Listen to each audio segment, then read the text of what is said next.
नमस्कार दोस्तों, मैं अमित द्विवेदी गतिमान क्लासेस पे आपका हार्दिक स्वागत करता हूँ।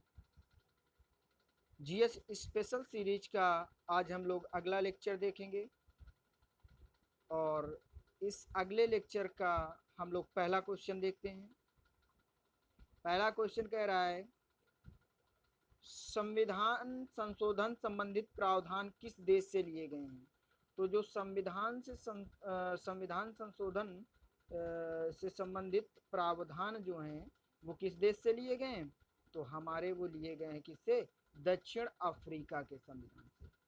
अनुच्छेद 368 अनुच्छेद 368 के तहत जो संविधान में संशोधन किया जाता है किसके द्वारा, संसद के द्वारा। ये अधिकार किसको है, तो संसद को है।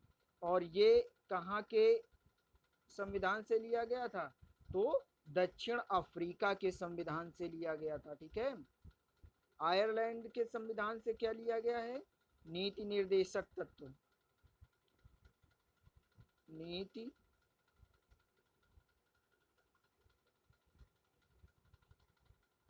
आयरलैंड के संविधान से क्या लिया गया है, हमारा नीति निर्देशक तत्व लिए गए हैं। ठीक है। आयरलैंड के संविधान से नीति निर्देशक तत्व,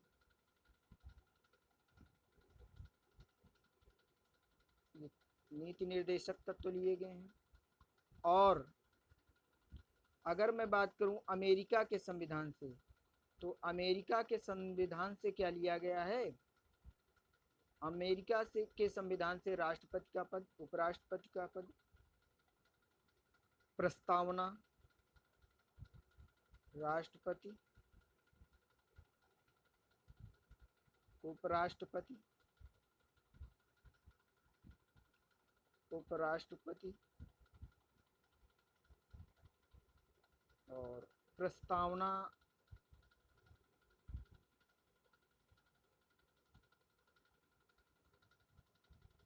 और ये कहाँ के संविधान से लिए गए हैं, तो अमेरिका के संविधान से। अगला देखते हैं कि जर्मनी के संविधान से क्या लिया गया है। तो जर्मनी के संविधान से जो है आपातकालीन शक्तियां ली।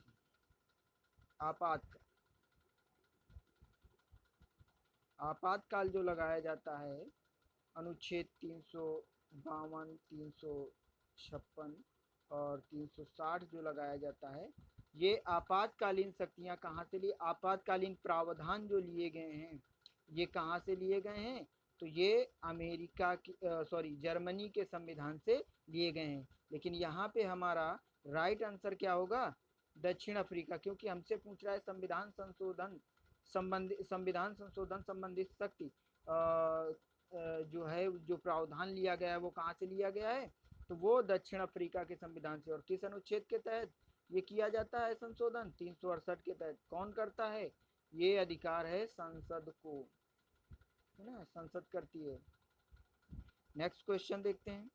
नेक्स्ट क्वेश्चन कह रहा है, भारत पर आक्रमण करने वाला प्रथम मुस्लिम आक्रमणकारी कौन था। प्रथम मुस्लिम आक्रमणकारी, तो प्रथम मुस्लिम आक्रमणकारी जो था वो कौन था, कासिम था। ये दाहिर का सेनापति था, कमांडर था। और इसने कहाँ पे आक्रमण किया था, तो कहाँ पे किया था, सिंध पर आक्रमण किया था। ठीक है। कब, 712 ईस्वी में, 712 ईस्वी में किया था। ठीक है। और सर्वप्रथम यहीं पर जजिया कर लगाया गया था। और जजिया कर लगाया किसने था, तो कासिम ने लगाया था। ठीक है। और 1712 में ये आक्रमण करता है और सिंध पर विजय हासिल करता है। और उसके बाद ये 1714 में वापस चला जाता है। ठीक है। नेक्स्ट क्वेश्चन, तो यहाँ पे हमारा राइट आंसर क्या होगा, कासिम। नेक्स्ट क्वेश्चन देखते हैं। नेक्स्ट क्वेश्चन है, विटामिन ए की कमी से, विटामिन ए की कमी से कौन सा रोग हो जाता है। तो विटामिन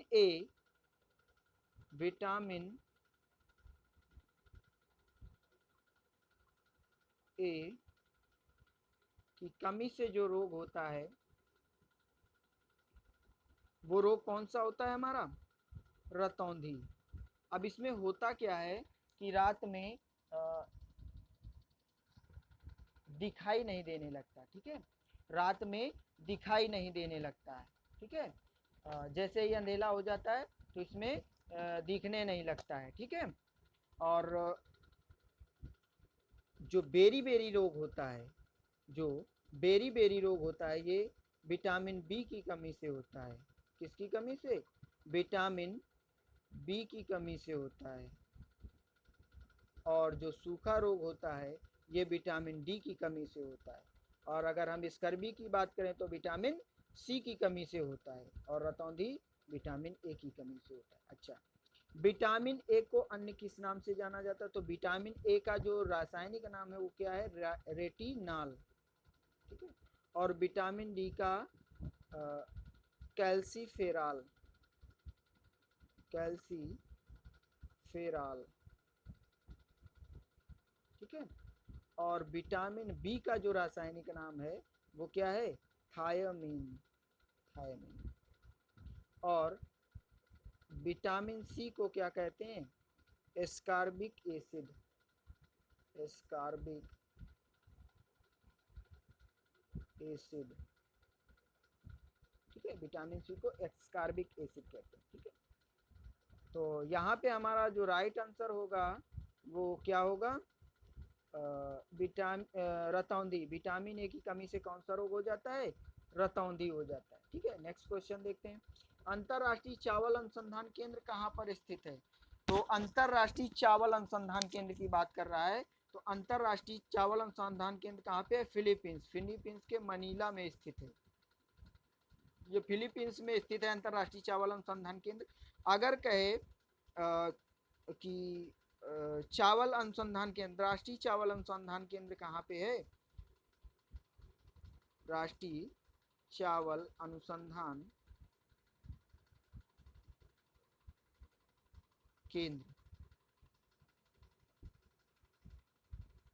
ठीक है। और भारत की ये बात कर रहा है तो ये कहाँ पे है? कटक,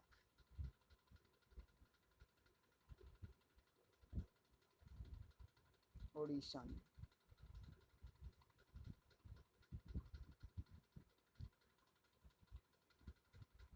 उड़ीसा में, ठीक है, कटक उड़ीसा। तो हमारा राइट आंसर क्या होगा? B, Philippines. नेक्स्ट क्वेश्चन देखते हैं। रक्त स्त्राव को रोकने के लिए सहायक विटामिन कौन है? जब चोट लग जाती है तो उस चोट लगने के बाद जो ब्लड निकलता है और उस ब्लड को कौन सा विटामिन रोकता है, या वो उस विटामिन की कमी होने से रक्त स्त्राव नहीं रुकता है, तो वो विटामिन कौन सा है? विटामिन के। इसको, इसका रासायनिक नाम जो है वो क्या है? फिलोक्विनोन।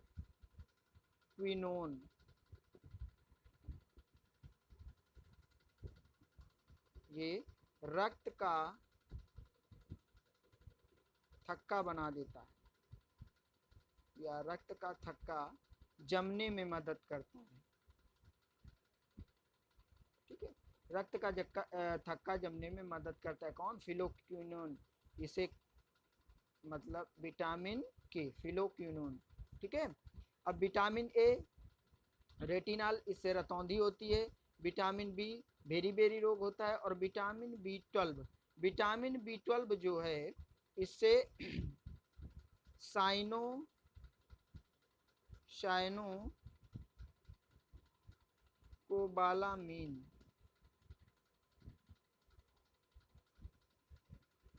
साइनो कोबालामीन बोलते हैं, ठीक है ना। इसमें क्या होता है? कोबाल्ट की अधिकता होती है और इसकी कमी से रक्ताल्पता,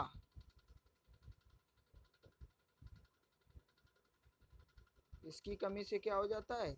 रक्ताल्पता, ठीक है, रक्त की कमी हो जाती है, ठीक है। नेक्स्ट क्वेश्चन देखते हैं। अच्छा, विटामिन की खोज अगर पूछे कि विटामिन की खोज किसने की थी, तो विटामिन के जो खोज करता हैं वो कौन है? फंक। विटामिन के खोजकर्ता कौन है? फंक। इन्होंने विटामिन शब्द की खोज की थी और विटामिन बी 1 की भी खोज की थी। किसने? फंक ने ही। नेक्स्ट क्वेश्चन देखते हैं। नेक्स्ट क्वेश्चन कह रहा है सर्वोच्च न्यायालय का प्रावधान संविधान के किस अनुच्छेद में है? यानी जो सर्वोच्च न्यायालय है संविधान के किस अनुच्छेद के तहत इसका गठन किया गया है?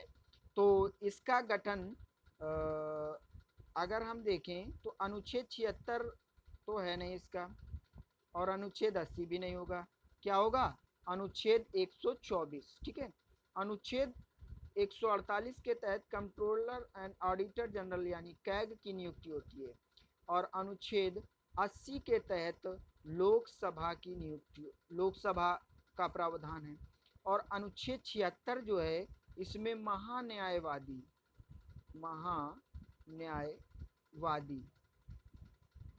के पद का प्रावधान है। ठीक है, और महान्यायवादी की नियुक्ति कौन करता है? तो वो कौन करता है? राष्ट्रपति।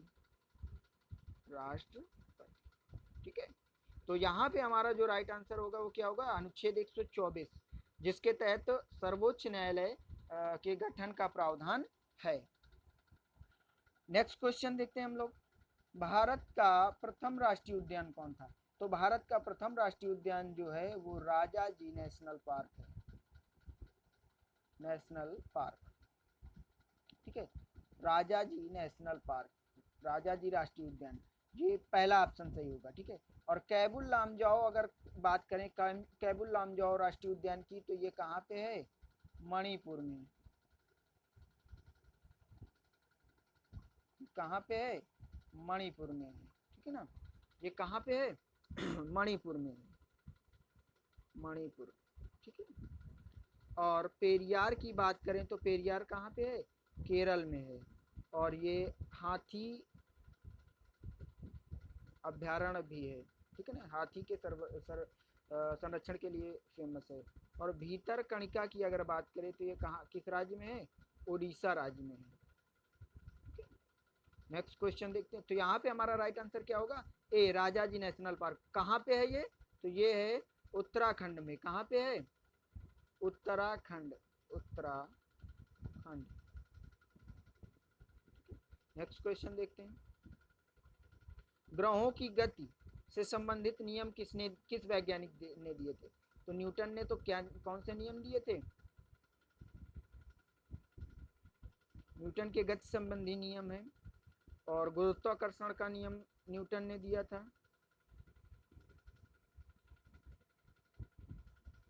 और गति संबंधी नियम है। लेकिन और आर्किमिडीज ने सापेक्षता का सिद्धांत दिया था, सापेक्षता का सिद्धांत।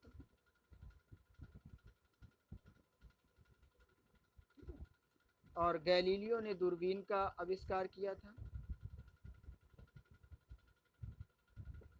लेकिन जो केपलर थे उन्होंने ग्रहों की गति से संबंधित नियम दिए थे। ग्रहों की गति से संबंधित नियम दिए थे किसने? तो केपलर ने दिए थे। ठीक है, नेक्स्ट क्वेश्चन। तो यहाँ पे हमारा राइट आंसर क्या हो जाएगा? केपलर। नेक्स्ट क्वेश्चन देखते हैं। नेक्स्ट क्वेश्चन कह रहा है विश्व बैंक का मुख्यालय कहाँ पे है? तो विश्व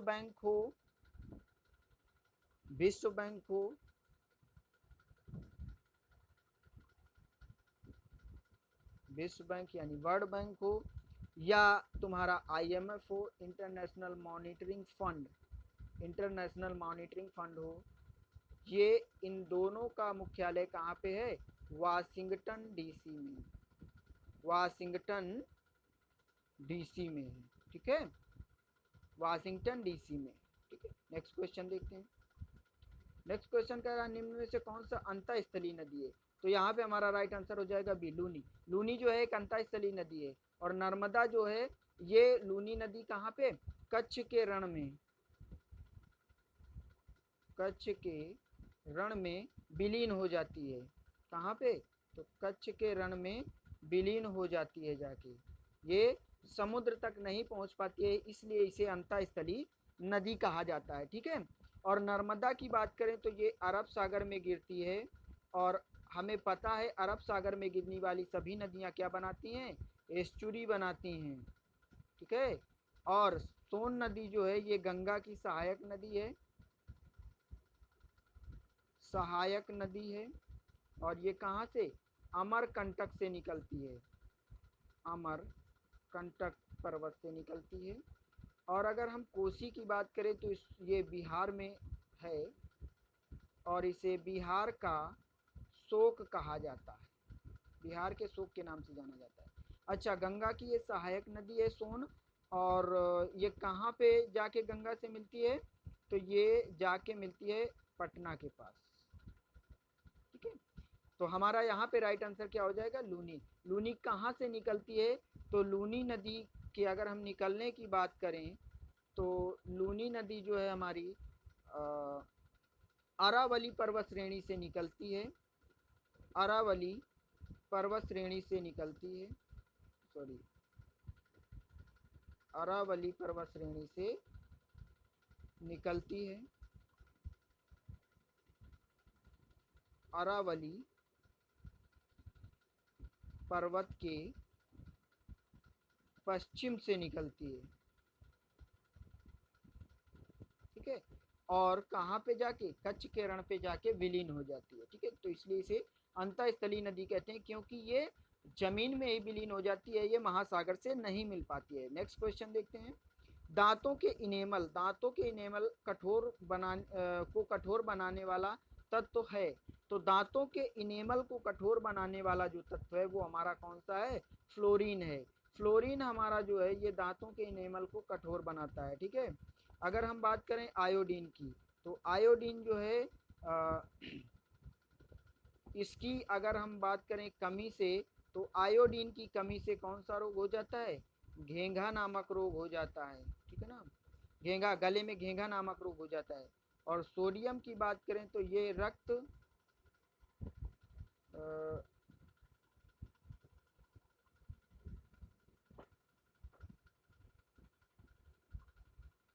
ये तंत्रिका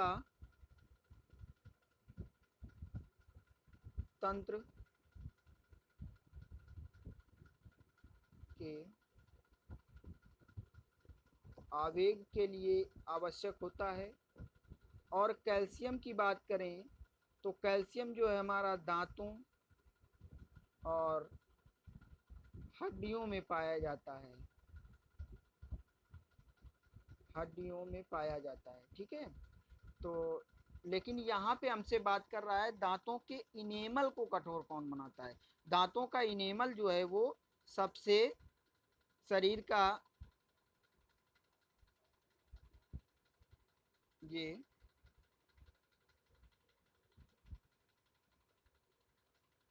शरीर का सबसे कठोर,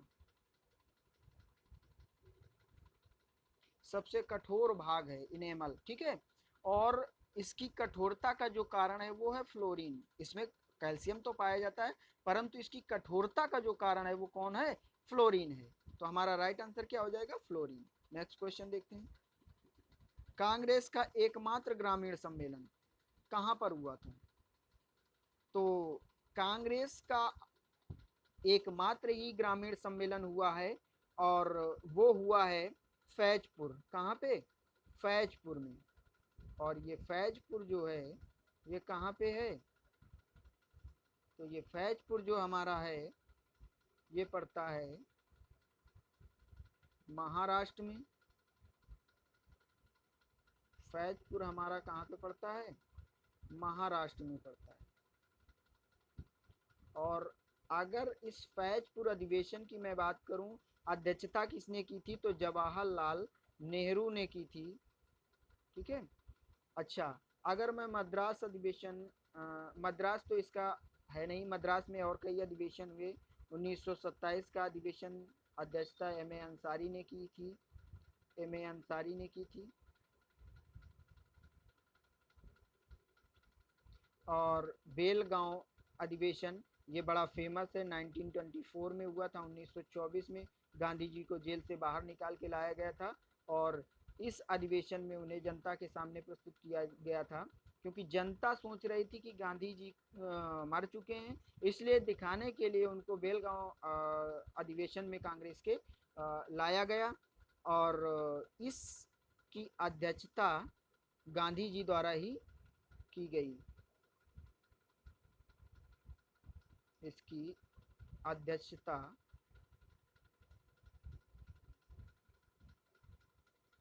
किसने की? गांधी जी ने। किसने की? तो गांधी जी ने। ठीक है। अगर लाहौर अधिवेशन को हम लोग देखें तो इसकी अध्यक्षता जवाहरलाल नेहरू करते हैं। जवाहरलाल नेहरू करते हैं। ठीक है। और इसमें ये जो अधिवेशन हुआ था लाहौर अधिवेशन 1929 का, इसमें 1929 का, इसमें पूर्ण स्वाधीनता, पूर्ण स्वराज, पूर्ण स्वराज का प्रस्ताव पारित किया गया। और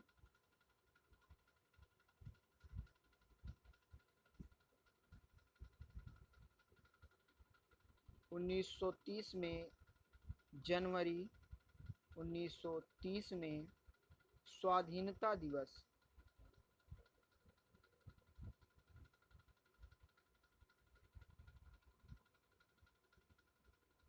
के रूप में मनाया गया। और नेहरू जी ने रावी नदी के तट पर, किस नदी के? रावी नदी के तट पर तिरंगा झंडा फहराया। ठीक है। रावी नदी के तट पर क्या किया? तिरंगा झंडा फहराया। और फहरा कर कब? 26 जनवरी 1930 को, और स्वाधीनता दिवस मनाया। इसीलिए इसीलिए जो हमारा संविधान पूर्ण रूप से लागू किया गया, वो भी कब लागू किया गया? 26 जनवरी को ही लागू किया गया था। 26 जनवरी 1950 को। ठीक है। यही कारण था। तो यहाँ पे हमारा राइट आंसर इसके अकॉर्डिंग क्या होगा कि फैजपुर महाराष्ट्र। इसकी अध्यक्षता किसने की थी? तो जवाहरलाल नेहरू ने की थी। ठीक है। नेक्स्ट क्वेश्चन देखते हैं। नेक्स्ट क्वेश्चन कह रहा है कंप्यूटर विज्ञान में सीपीयू का विस्तार है। तो सीपीयू का यहाँ पे हमसे फुल फॉर्म पूछा जा रहा है। सीपीयू का क्या फुल फॉर्म पूछा जा रहा है? तो सीपीयू क्या होता है? कंप्यूटर का मस्तिष्क होता है। कंप्यूटर का मस्तिष्क होता है। और इसका फुल फॉर्म जो होता है सीपीयू का, वो क्या होता है? Central processing unit. Central processing unit. Second option हमारा सही हो जाएगा, सेंट्रल प्रोसेसिंग यूनिट। चलो, सेंट्रल प्रोसेसिंग यूनिट। ठीक है। सेंट्रल प्रोसेसिंग यूनिट इसका फुल फॉर्म होगा। ठीक है। और इसे कंप्यूटर का क्या बोलते हैं? मस्तिष्क बोलते हैं। कंप्यूटर का मस्तिष्क बोलते हैं। ठीक है ना। नेक्स्ट क्वेश्चन देखेंगे। नेक्स्ट क्वेश्चन कह रहा है हमारा कंप्यूटर में स्टोरेज से संबंधित रैम, जो रैम होती है, रैम का विस्तारित रूप क्या है? इसमें रैम जो है, उस रैम का विस्तारित रूप क्या है? तो इसका विस्तारित रूप क्या है? Random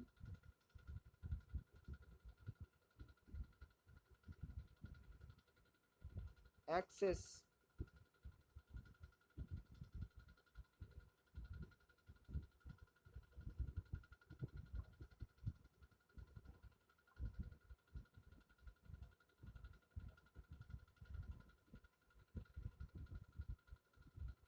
memory.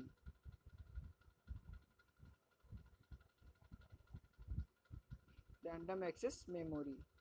तो रैंडम एक्सेस मेमोरी किस पे है हमारा? ए ऑप्शन पे। किस ऑप्शन पे? ए ऑप्शन पे है। तो हमारा राइट क्या हो जाएगा? ए, रैंडम एक्सेस मेमोरी। रैम का फुल फॉर्म होता है। अगर हम बात करें इसी में, एक होता है रैम और एक होता है क्या? रोम। ठीक है। रोम।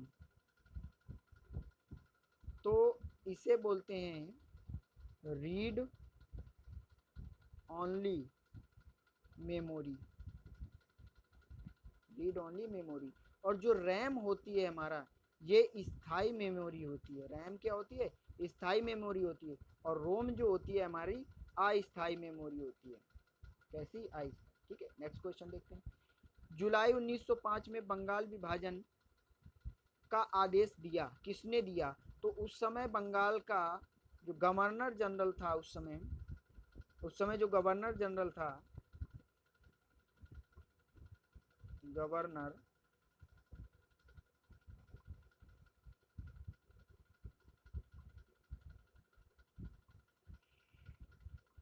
उस समय जो गवर्नर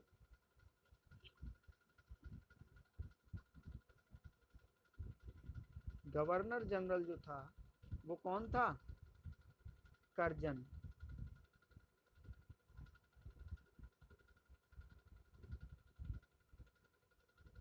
तो कर्जन के द्वारा ही 1905 में बंगाल विभाजन का आदेश दिया गया और बंगाल को दो भागों में, एक पूर्वी बंगाल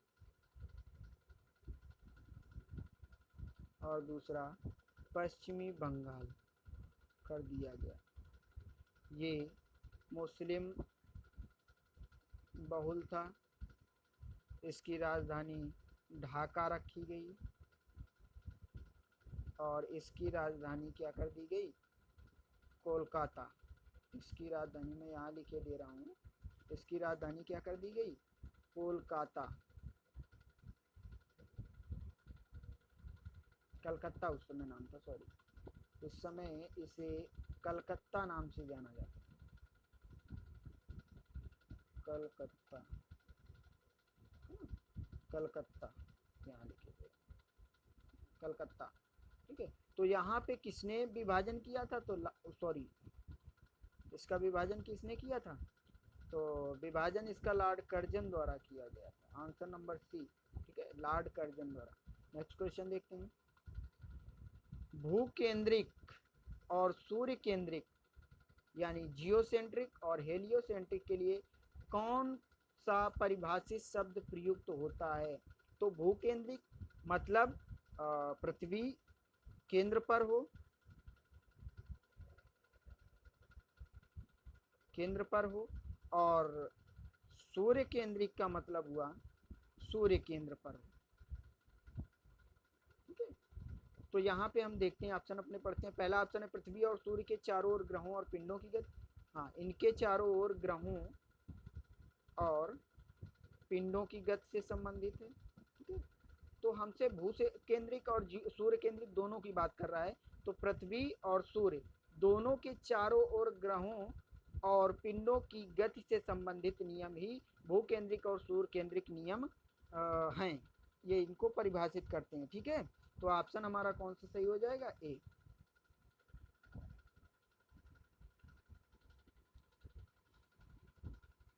नेक्स्ट क्वेश्चन देखते हैं।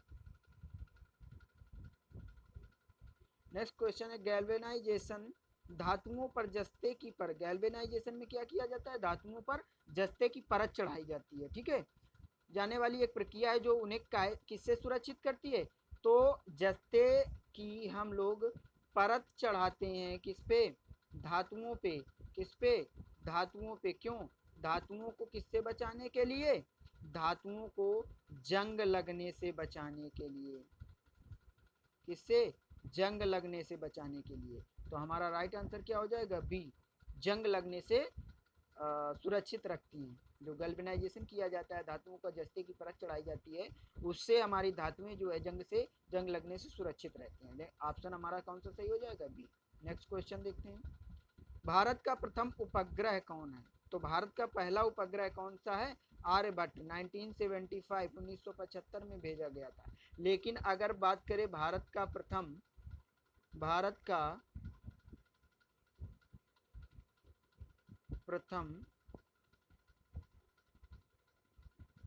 प्रथम संचार उपग्रह, यहाँ पे केवल उपग्रह की बात कर रहा है। अगर वो बात करें प्रथम संचार उपग्रह, तो प्रथम संचार उपग्रह जो था वो कौन सा था? एप्पल था। ठीक है, एप्पल था। नेक्स्ट क्वेश्चन देखते हैं। नेक्स्ट क्वेश्चन है भारत में आर्थिक उदारवाद का प्रारंभ कब हुआ? तो आर्थिक उदारवाद का प्रारंभ 1991 में हुआ था। भारत में आर्थिक उदारवाद का प्रारंभ, और इसके तहत तीन चीजें थी। लिबरलाइजेशन,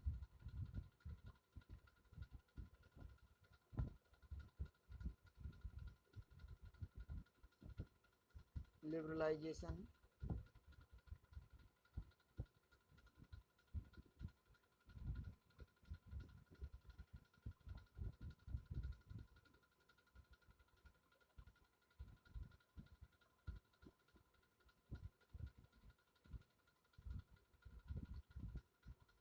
प्राइवेटाइजेशन,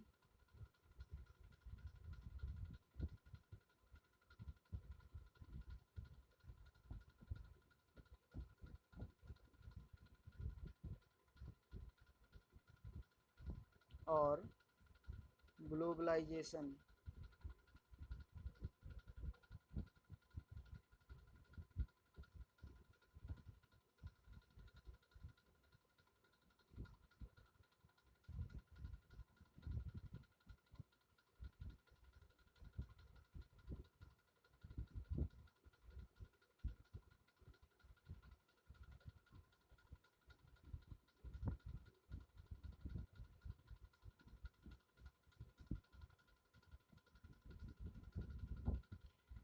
इसको हम लोग याद कैसे रखेंगे? तो इसको याद रखेंगे LPG, liberalisation, L for liberalisation, P for privatisation और G फॉर ग्लोबलाइजेशन।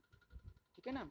लिबरलाइजेशन मतलब उदारीकरण, प्राइवेटाइजेशन मतलब निजीकरण, और ग्लोबलाइजेशन मतलब वैश्वीकरण। ठीक है। तो L से लिबरलाइजेशन यानी उदारीकरण, और P से प्राइवेटाइजेशन यानी निजीकरण, और G से ग्लोबलाइजेशन यानी वैश्वीकरण। ठीक है। तो यहाँ पे हमारा राइट आंसर क्या हो जाएगा?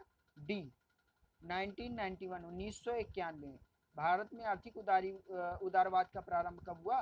1991 में। नेक्स्ट क्वेश्चन देखते हैं। विक्टोरिया मेमोरियल, विक्टोरिया मेमोरियल है, विक्टोरिया मेमोरियल क्या है? एक संग्रहालय है। एक क्या है? संग्रहालय है।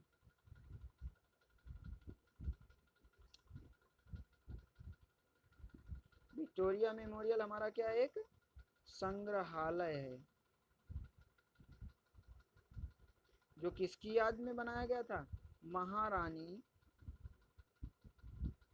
विक्टोरिया की याद में बनाया गया था, स्मृति में बनाया गया था। ठीक है। ये 1906 से 1921 के मध्य बनकर तैयार हुआ। ठीक है। और ये बना कहाँ पे है? तो कलकत्ता में।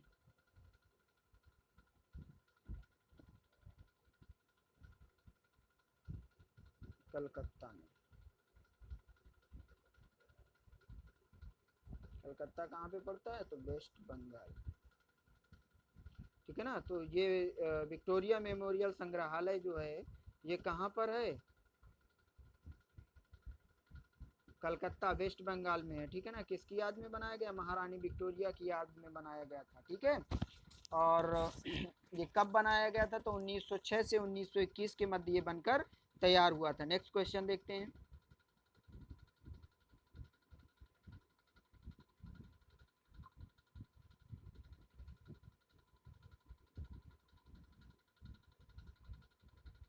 हाँ, तो इसका राइट आंसर जो होगा ये क्या होगा? ये एक म्यूजियम है, संग्रहालय है। ठीक है। नेक्स्ट क्वेश्चन देखते हैं। कन्फ्यूशियस कौन था? तो कन्फ्यूशियस जो थे ये चीन का एक प्रसिद्ध दार्शनिक था। सॉरी, चीन का एक प्रसिद्ध दार्शनिक था। ठीक है ना।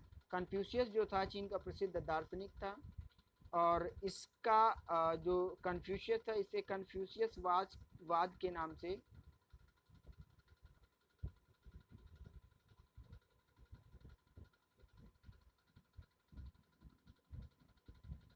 इसको मानने वाले कन्फ्यूशियस वाद के नाम से कन्फ्यूशियसवादी कहलाते थे। ठीक है ना। इसके विचारों से जो सहमत थे वो कन्फ्यूशियस कहलाते थे, कन्फ्यूशियसवादी कहलाते थे। ठीक है। तो राइट आंसर क्या हो जाएगा? बी, चीन का ये एक दार्शनिक था। कौन? कन्फ्यूशियस। कन्फ्यूशियस कौन था? चीन का एक दार्शनिक था। नेक्स्ट क्वेश्चन देखते हैं। नेक्स्ट क्वेश्चन कह रहा है छिली हुई सब्जियों को धोने से कौन सा विटामिन निकल जाता है? तो हमें मालूम है सब्जियों, अगर छिली हुई सब्जियों को हम लोग धोते हैं तो उससे विटामिन सी जो होता है वो निकल जाता है। विटामिन सी क्या होता है? समाप्त हो जाता है। अच्छा, विटामिन सी जो है खट्टे फलों, खट्टे रसदार फलों में पाया जाता है। ठीक है, जैसे नींबू है, संतरा हो गया और आंवला हो गया। ठीक है, और इस विटामिन से रोग प्रतिरोधक क्षमता बढ़ती है। रोग प्रतिरोधक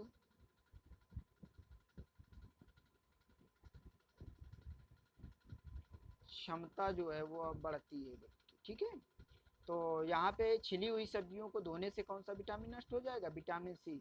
इसका रासायनिक नाम क्या है? तो विटामिन सी का रासायनिक नाम अभी हमने थोड़ी देर पहले बताया है कि विटामिन सी का जो रासायनिक नाम है वो क्या है? Ascorbic acid. एस्कॉर्बिक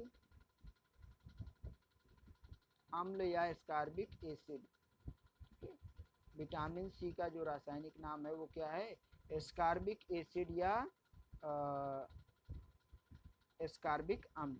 ठीक है, राइट आंसर हमारा C, sorry B, B number, vitamin C. Next question देखते हैं। एक लाइट बल्ब किसकी बात कर रहा है? लाइट बल्ब की बात कर रहा है। लाइट बल्ब का जो फिलामेंट होता है वो किससे बना होता है? किस धातु से बना होता है? उस धातु का नाम हमसे पूछा जा रहा है। तो उस धातु का नाम क्या है? टंगस्टन।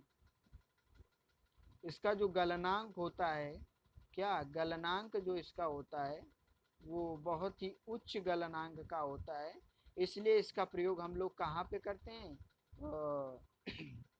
विद्युत बल्ब में करते हैं। ठीक है ना, इसका प्रयोग हम लोग कहाँ पे करते हैं? विद्युत बल्ब में। तो हमारा राइट आंसर क्या हो जाएगा? फिलामेंट में किस धातु के तार का यूज किया जाता है? तो टंगस्टन धातु के तार का यूज किया जाता है। ठीक है, सी ऑप्शन सही होगा, टंगस्टन। नेक्स्ट क्वेश्चन देखते हैं।